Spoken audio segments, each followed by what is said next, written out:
All right, fellas, want to know how to stay present, stand out from the crowd, and keep her engaged, all while having fun? Make sure to stick around to the end, because not only am I going to show you me in action, but I'm also going to share exactly how you can make it work as well. Excuse me.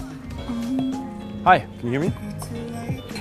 I was just walking by and I thought you were kind of cute, so Thank you. I had to come up and say hi. The important thing to note here, guys, is don't overthink the opener, okay? If I'm a little in my head, I'll just fall back on a go-to like, hey, I thought you were cute. I had to come up and say hi. What's your name? Remember, it's not about what you say. It's about how you say it. First thing I did was introduce myself. Devin. This is how you take a conversation from a stranger to an acquaintance. I noticed she had a firm handshake, so I called it out. You got a firm handshake. Oh, thank you. What's your background? I'm Really? Okay, Yeah. take off your glasses for a sec.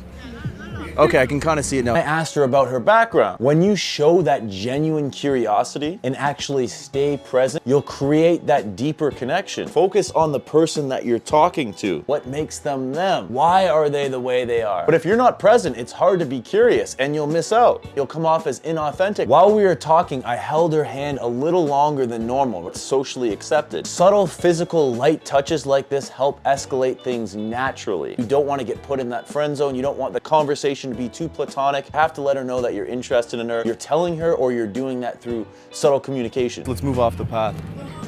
Just so, you know, we don't get trampled by any bikes or anything. What are you up to today? What's on the docket? I'm gonna chill here and read for a bit, and then I'm gonna go for a swim later. Then I just led her off the path. Women want to be led. When I asked, what are you up to today? I wasn't just making small talk here. I was sizing up, one, how much time we had to talk, and two, if there was an opportunity to go on an Insta date right then and there. This is also where I size up if she's worth investing time into on the date. See if we vibe first. A lot of guys mess up here. They'll say something like, hey, I thought you were really sexy and I was wondering if I could get your number, baby. And they close too goddamn early. This is a huge mistake. When you skip building rapport and connection, you're gonna have to work that much harder doing that by text. Then I joked about my tan line, right? I kept it flirty when she asked to see it. I wanted to get some UV rays in. Let's see the tan line then.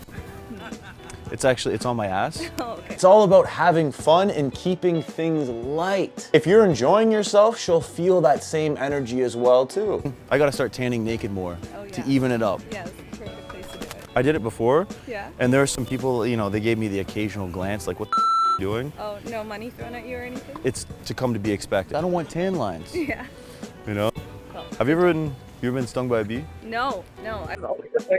Now here's where presence comes into play. I noticed that she was distracted by the bees. Instead of just ignoring it, I switched topics. Boom, course corrected. Did you just eat honey, or how come the bees are coming to you? I don't know. They always follow me, but I've never been stung. I'm one of those Like to guys. keep it that way. I've actually, we can cross that off the list. Oh, you too? Never been stung. We bonded over the fact that none of us had been stung. Then I built a little more intimacy by putting my arm around her and telling her that I'd protect her. It's okay. Hey, you'll be okay. You'll be all right. Don't worry. All right.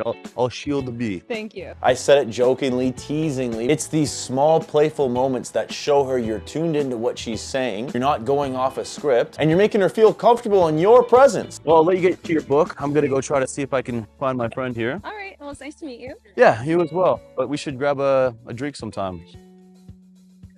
How do you spell your name? Now, when it's time to close, I don't just stand there like a mute in awkward silence. I keep it light with a little banter. I might ask you a 416 or a 647. That usually leads to a quick conversation about where she's from. Me and my buddy are talking about going to Montreal, but the big debate is going up to Quebec City for a couple of days as well, too. Can you speak French? Like 3 words. There should be a few festivals going on. And then later, when I text her, I follow up with something personal from the interaction. An inside joke, a funny moment that we shared, or just something that I learned about her. In this interaction, what I ended up texting her was, made it back home bee sting free, alive and well. How about you? Does the streak still continue? If there's anything to be taken away from this video, is that presence is an absolute superpower, guys. Women can feel when you're being authentic and in the moment. And that's what makes all the difference. Now, if you've ever struggled with what to say or how to actually get her to want to meet up with you, don't worry. I've got you covered. Hit the link in my description below or in my pinned comment. We'll hop on a free call and I'll give you that personalized roadmap so that you can start to level up your dating life.